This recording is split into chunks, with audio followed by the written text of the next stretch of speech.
Individualne vrednosti kreativnog stvaraoca oduvek su usklađivale, ne bez teškoća, proces personalizacije sa kolektivnim pravilima.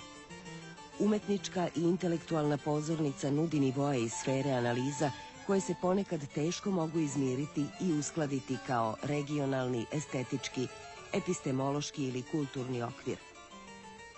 Đorđe Kadijević, istoričar umetnosti i filmski i televizijski stvaralac, je slojevita ličnost koja se od svojih mladih dana ranih 60. godina prošlog veka opredelila za humanističke nauke. Specifičnost njegovog talenta se definitivno ogleda u postizanju harmonije ličnog umetničkog kreda i prostornog vremenskog poretka u kome stvara. Kadijevićeva intimna umetnička ispovest obeležava jednu epohu novim pristupom i tumačenjem stvarnog i imaginarnog. Ja sam svestan da sam u neku ruku egzemplarna ličnost. Jedino što ne znam koliko je to u moju korist, a koliko na štetu. O čemu se radi? Naime, bavim se kritikom umetnosti, njenom teorijom i njenom istorijom i sa druge strane pokušavam da se bavim samom umetnošću.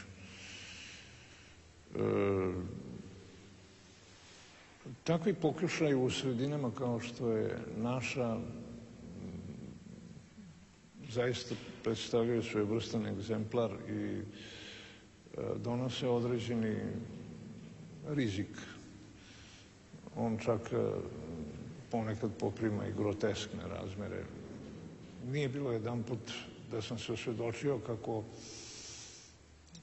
u auditorijumu u kome se obraćam bilo kao publicist i pisac, bilo kao cineasta, postoji predstava da postoje neka dva Kadijevića, jedan koji se bavi kritikom i publicistikom, teorijom umetnosti i njenom istorijom, i sa druge strane jedan koji snima filmove i televizijske serije.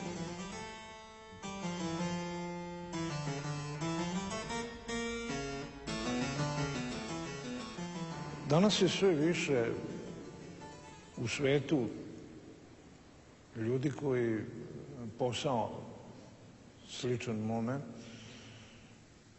to znači posao koji se odnosi na domen umetnosti, rade na način na koji i sam pokušavam da ga radim. To zvuči agresivno kada se kaže da u čoveku može da postoji težnja da obuhvati celu umetnost i sve ono što se na nju odnosi. No, mislim da se drugčije sa fenomenom umetnosti i ne može korespondirati.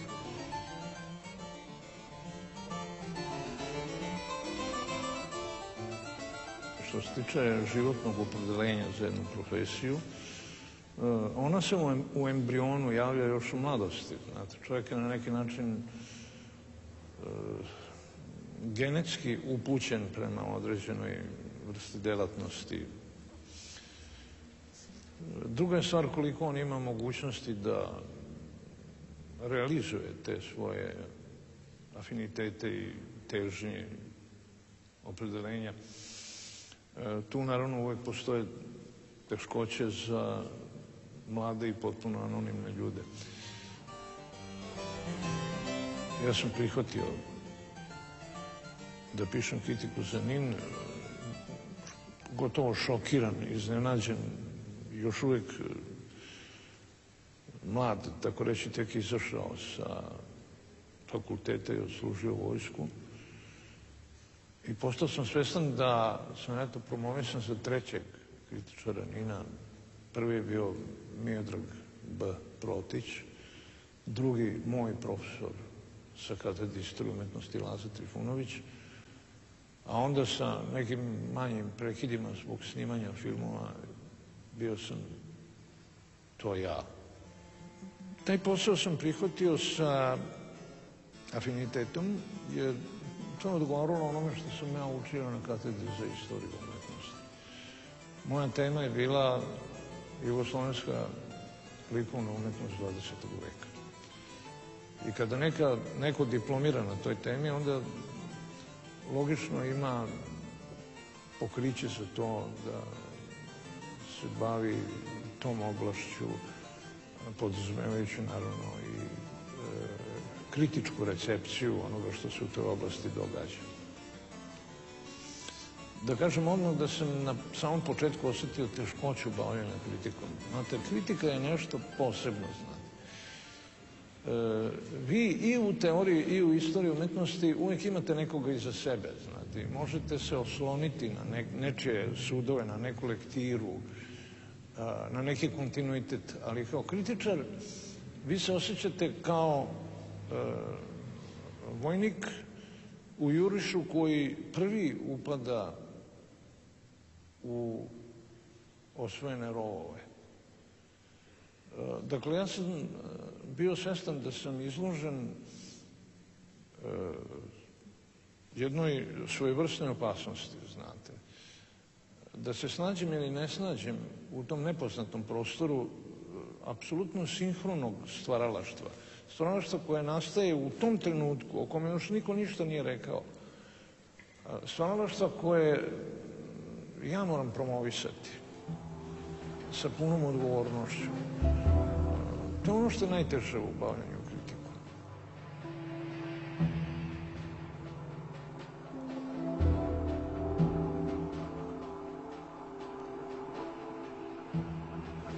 U početku, kad sam pisao svoje prve kritičke tekstove, primetio sam da sve što sam negativno rekao nekome zapravo pada po čoveku koji u ono što radi i što je pokušao da pokaže izaziva jedno bolno osjećanje, jer on je to činio sa određenom nadom, on je to činio sa jednim plemenitim porivom. On je hteo da se tako figurativno i pomalo romantično izrazim, da ukrasi svet nečim. Dakle, radi je nešto najpozitivnije što se može zamisliti. Ako ja mislim da to nema naročite vrednosti i da nije dostojno pozitivne ocene, onda nema nikakvog razloga da ja to kažem. Šta sam uradio? Gubim vreme i trošim prostor u svojoj rubrici da bi obelodanio nešto što je bez značaja.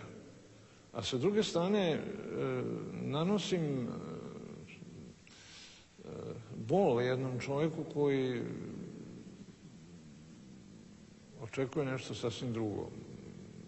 Naravno, niko nije svestan vrednosti onoga što radi i znam koliko po ljudskoj liniji to može da zaboli. Što se tiče ličnog afiniteta, on je kod mene izgrađen dobrim delom pod uticajem mojih prijatelja iz mladosti. To su uglavnom članovi Medijale. Ja sam bio lični prijatelj sa Šejkom, sa Oljom, sa Sinišom Vukovićem, sa Vladanom Radovanovićem, sa tom prvom generacijom Medijale.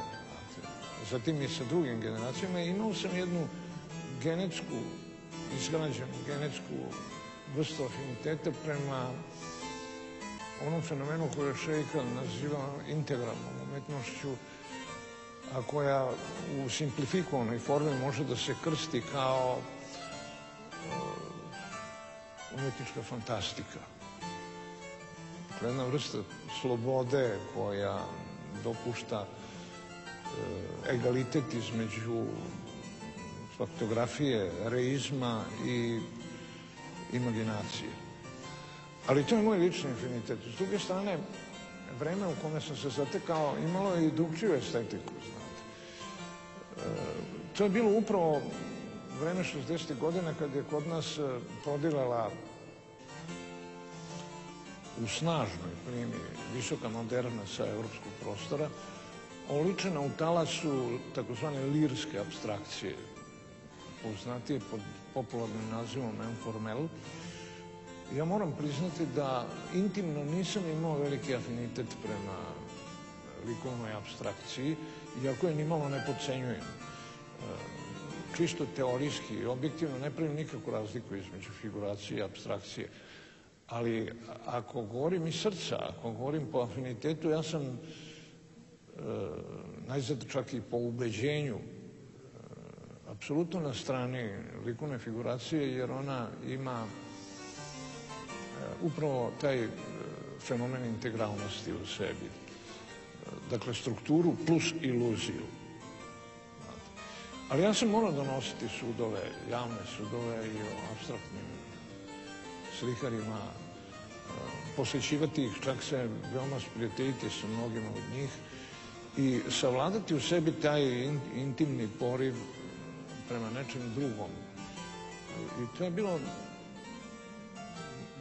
ne samo moje iskušenje, nego jedno dragoceno iskustvo. Ja sam shvatio da je umetnost kompleksna i da se ne da simplifikovati ni na kakvu vrstu privatnog ili ličnog ukusa. Što se mene tiče, nisam imao svoje favorite. Uspio sam da izbjegnem da uđem u neki klan. Bilo je tada mladih slikara moje generacije pa i mlađih koje sam ja afirmisao, da kažem. Prvi pisao o njima, kao što su Rajko Damjan, recimo, Dušan Otašević, Radomir Reljić, pa onda kasnije Milan Blanuša, pokojni Mojović, Damjanovski, šta ja znam, pa sve do ove najmlađe generacije koja zapravo više i ne spada u slikarstvo, već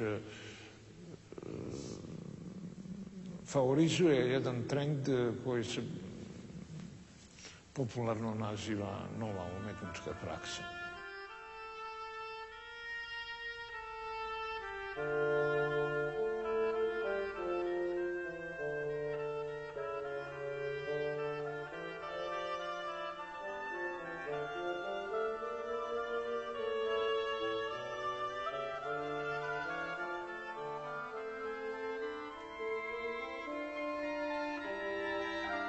U tom novom pokretu umetnosti koji potpuno redefiniše njeno fundamentalno značenje njenog pojma, ima dosta primjera providne simulacije, suviše otvorenog uticaja i izvesne, možda i bezazlene naivnosti, koja naravno može da me nervira po čisto ljudskoj liniji, a kao kritičara da me obaveže da to kažem. I to će me dovesti naravno u konflikt sa čitavom jednom sferom stvaralačke tendencije koja u ovom trenutku u kome smo, to znači u poslednjih deceniju i po, pokušava da se predstavi kao vodeća i pokušava čak da se identifikuje kao istovetna u intenciji sa onim društvenim snagama koje insistiraju na promeni naše globalne stvarnosti u skladu sa belosvetskim zahtevima europeizacije, mondijalizacije, uključivanja u kako bih rekao, u svetsku kulturnu zajednicu. Po meni, uključiti se u svetsku kulturnu zajednicu znači biti u njoj prisutan onoliko i po onome što si u nju doneo, kao nešto što ona očekuje i što nije imala pre tebe. A ne pokazati kako vladaš njenim esperantom.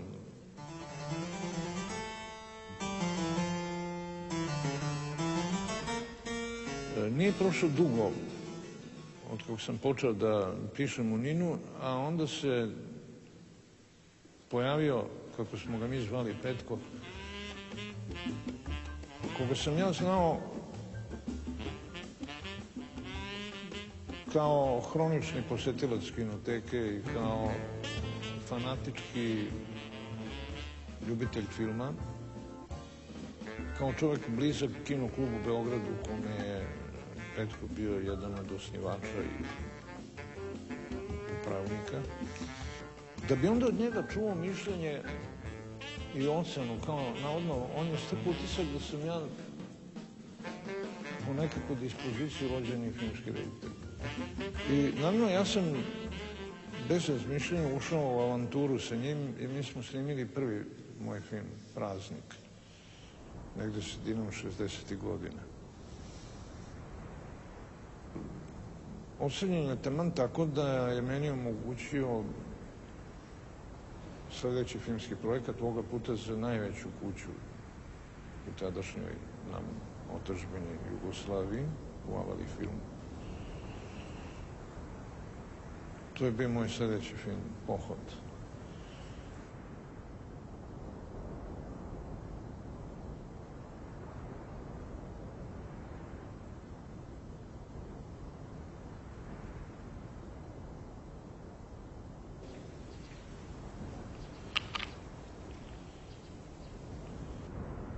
Ciganska je tuga pregolema, joj niko ne zna šta se cigi sprema. Ciganska je tuga pregolema. Ja se nisam osjećao nesigurno pored kamere. Postoji drugi problem. To je problem filmske mitologeme. Ono što nisam želeo, to je da se uklopim u aktualni trend. Dakle, to su godine kada dominira, recimo, jedan Veljko Bulajić sa svojim takozvanim partizanskim filmovima, kada svoje prve filmove snimaju moji vršnjaci, dakle, mladi Makavejevi, mladi Žika Pavlović i nešto malo stariji od nas, Saša Petrović. Dakle, to su prvi koraci takozvanog autorskog filma koji će ispuniti 60. i početak 70. godina prošloga veka. Ja ne bih nikada pristao da ponavljam bilo čiju mitologemu. Ja sam morao da konstituišem svoj autorski svet pre nego što počnem da ga projektujem, da ga realizujem. Ja sam sebi postavio ono pitanje sa kojim mislim da svaki čovjek koji se bavi umetnošću mora sebi postaviti. Šta je to što ti imaš da kažeš? Šta je tvoja stvarna priča? Pitanje zvuči vrlo jednostavno, ali ono zapravo predstavlja veliko iskušenje. Zbog čega? Zbog toga što s jedne strane vi imate emancipaciju koju sam ja imao. Ja sam imao intelektualnu emancipaciju, imao sam fakultetsku diplomu i imao sam problem upravo u tome što sam vrlo lako mogao upasti u zamku samosimulacije. Naime, mogao sam da počnem da mislim paradigmatski i da se tako ponašam kao filmski autor. Znači da projektujem u stvari određeni entuzijazam koji ja imam prema postojećim vrstama filmske poetike. Ja to nisam želeo. Ono što sam hteo, to je da izbacim iz sebe onaj grumen koji zapravo nikada ni sam nisam uspio potpuno da sagledam, ali sam ga osjećao u sebi. I shvatio sam da je ona materija, onaj, kako bih rekao, humus koji ja nosim u sebi, duboko vezan, naravno, za sam moj život, za moje strašno okupacijsko detinjstvo, za gubitak oca, za najstrašnije događaje za vreme rata, za bombardovanja, za bežanije, za neopisive prizore svireposti zločina i ratnih strahota kroz koje sam prošao. Pitanje žanra je bilo rešeno. Dakle, rešio sam da pravim filmove o Drugom svetskom ratu, bar za izvesno vreme. A onda se postavilo drugo pitanje, koji segment te mitologeme ja treba da zahvatim? Ja sam izabrao najprovokativniji, najrizičniji segment koji se uopšte može zamisliti kada je ta mitologija u pitanju. Naime, mogu slobodno da kažem da sam jedini filmski reditelj koji se konsekventno bavio temom kontrarevolucije na filmu. Meni je poznavanje istorije umetnosti, naročito poznavanje svetskog slikarstva, i tekako pomagalo kada sam komponovao svoje kadrove, kada sam regulisao rasvetu u njima, kada sam raspoređivao elemente, dakle, ne samo u formalnom smislu, nego isto tako u sadržinskom. To je povećavalo moju slobodu, u stvari. Nimalo me nije sputavalo, nego naprotiv, proizvodilo sasvim suprotan efekt. Imao sam vrlo luksuzne uzore velikih cineasta i velikih intelektualaca, kao što su bili Bergman ili Buñuel. To su po meni uzori koje bi trebalo da slede i cineasti mlađe generacije, pa onda mislim da ni današnja naša kinematografija ne bi bila u takvom plićaku kakav on je danas, u kome se kao glavni junak pojavljuje heroj vrućeg beogradskog asfalta.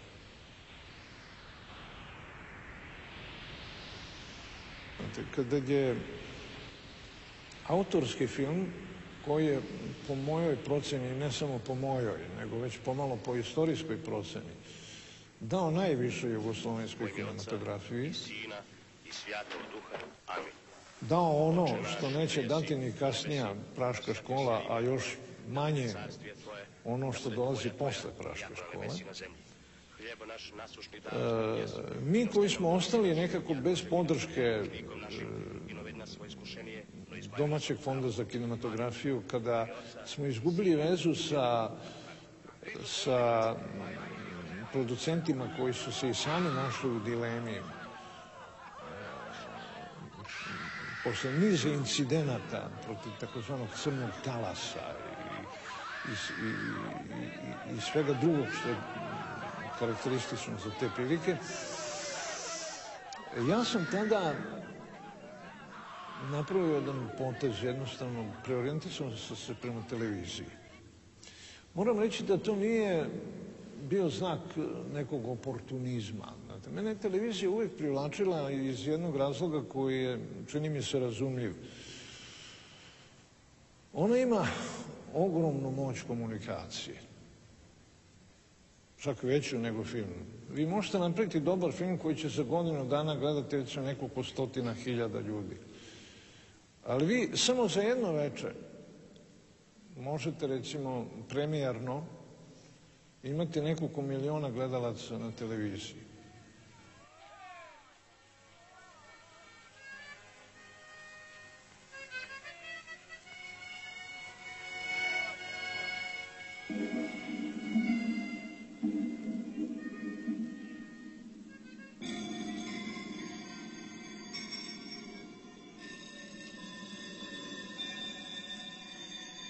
Moram reći da sam na televiziji bio lepo dočekan.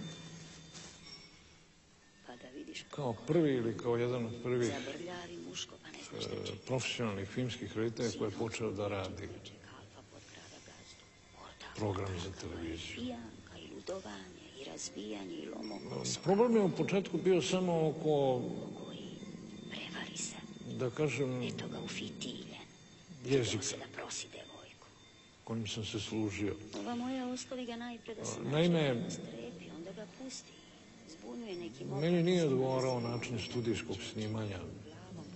Tada je postojao jedan tip TV drame kojoj je dominirao jedan teatarski zapravo trend. Tako da sam ja svakako malo iznenadio te ljude kada sam izneo kameru napolje, kada sam počeo da snimam furiozno brzo, kada sam počeo da pravim munjevite rezove, kada sam uneo jednu sasvim drugu vrstu senzibilnosti u program televizije. To se desilo već sa prvim filmom koji sam napravio.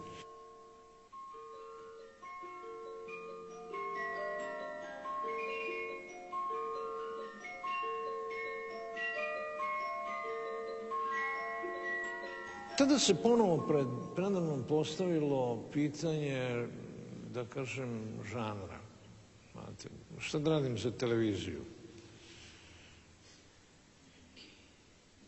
Postojala je jedna uhodana tradicija koju je negovala tadašnja dramska redakcija, a to je ekranizacija literarnih tekstova, gde se nekako na prvo mesto postavljao pisac. I to je meni bilo stavljeno do znanja.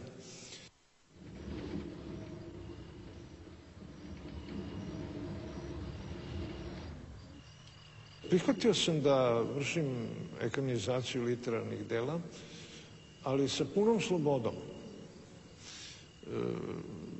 Jedan od najpoznatijih primjera te vrste je moj film Leptirica, koji je zapravo inspirisan jednim našim pisancem Milovanom Glišićem, ali sam ja toliko odstupio od Glišića da se teško može govoriti o ekranizaciji Glišićevog dela u pravom smislu reči.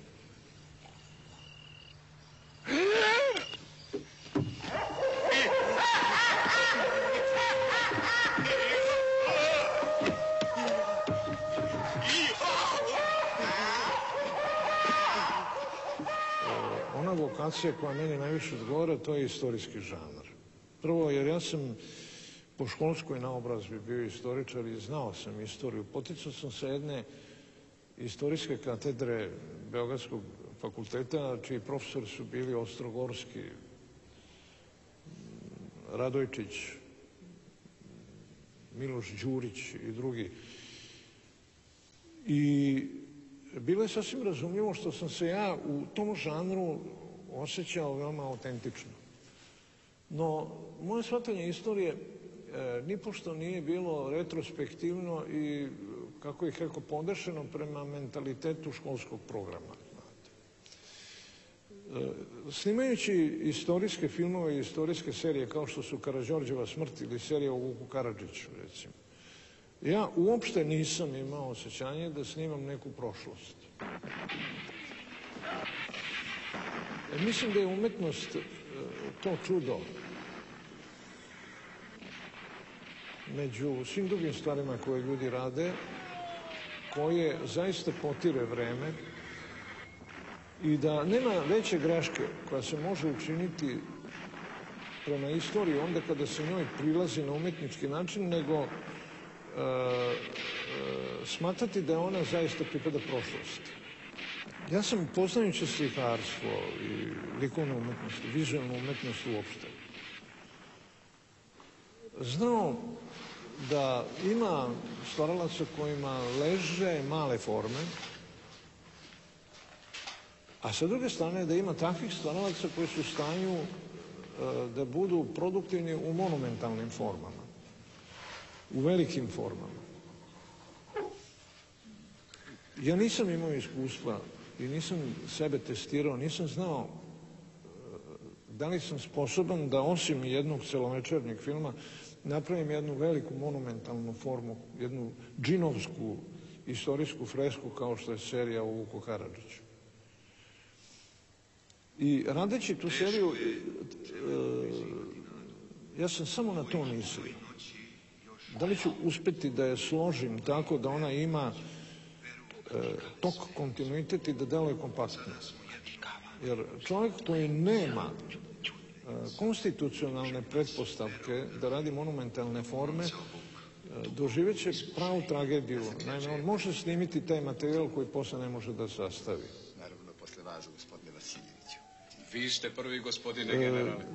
Tako da sam i sam bio iznenađen, da kažem prijatno, kada se konačno ta serija sastavila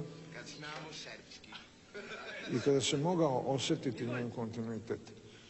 On je i potvrđen, hajde da se malo hvalim, na najvećem evropskom festivalu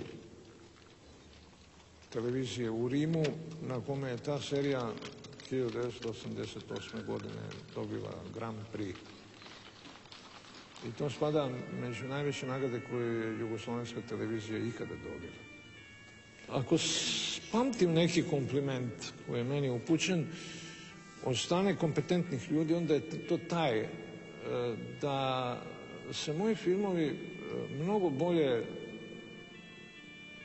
gledaju i bolje razumeju kada se ponovo gledaju ili kada se gledaju posle izvesne vremenske distance nego u prvom trenutku. Po mojoj oceni to je mnogo bolje nego da je obrnuto.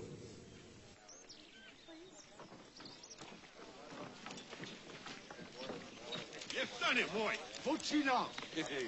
Vučina! Svako radi ono zašto je kadar, narod neće nikad propasti.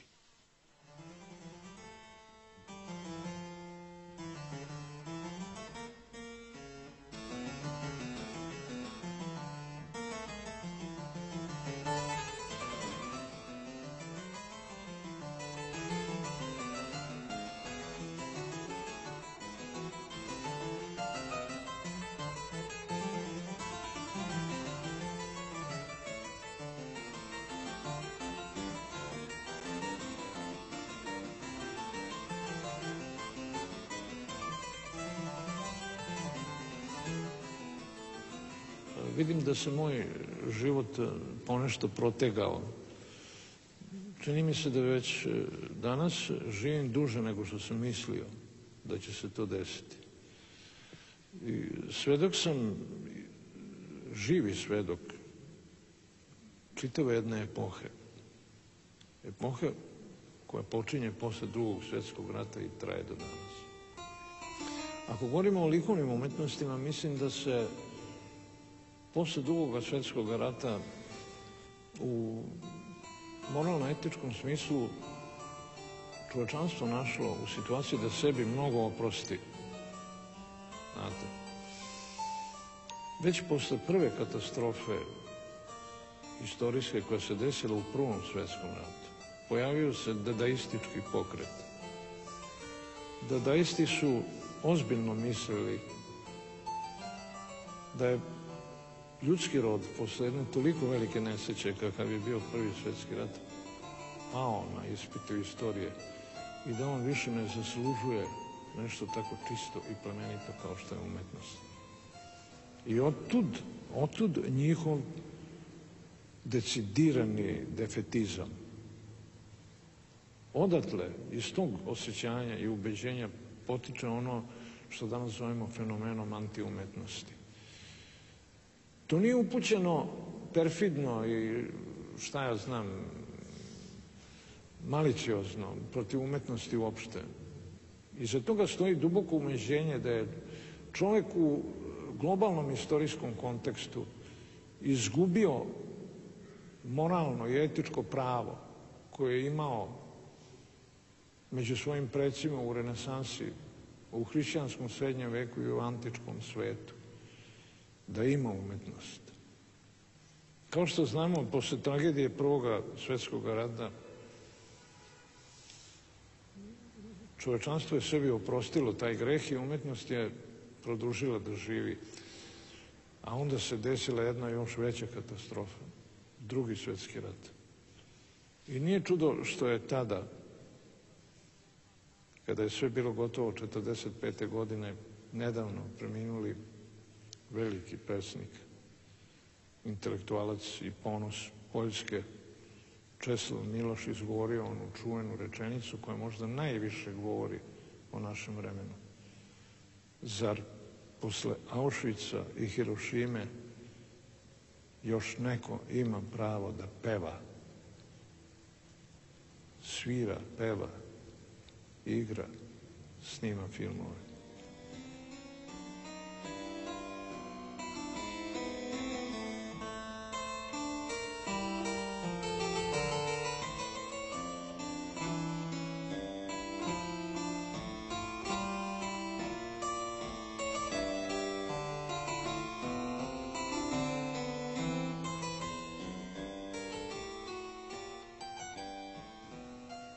Šta je umetnost u stvari? To je nešto što se u renesansi ili u hrišćanskom srednjem veku, kao i u antičkom dobu, na izvestan način podrazumevalo. Umetnost je bila izražavanje najdubljih ljudskih osjećanja i najdubljih ljudskih iskustava. U odnosu na svet, ali ne na svet kao na apstraktnu kosmičku pretpostavku, već na svet u Hegelovom smislu. Da upotrebim Hegelov izraz, pitanje se odnosilo na menschliche Welt, na ljudski svet. Sada, kada je pitanje toga sveta došlo u pitanje zbog čoveka i zbog njegovog moralno-etičkog statusa, uprkos njegove uporne ontološke prisutnosti, umetnost je morala bitno da se promeni.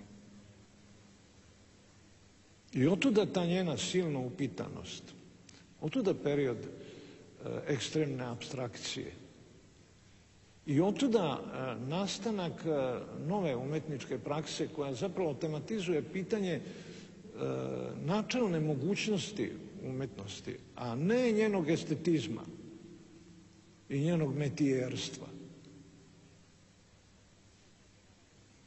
Samo na osnovu tako dalekosežnih i čini mi se veoma dubokih pretpostavki mogu se razumeti fenomeni umetnosti i onoga što zapravo više i nije umetnost, već samo pitanje o umetnosti i pitanje njene mogućnosti.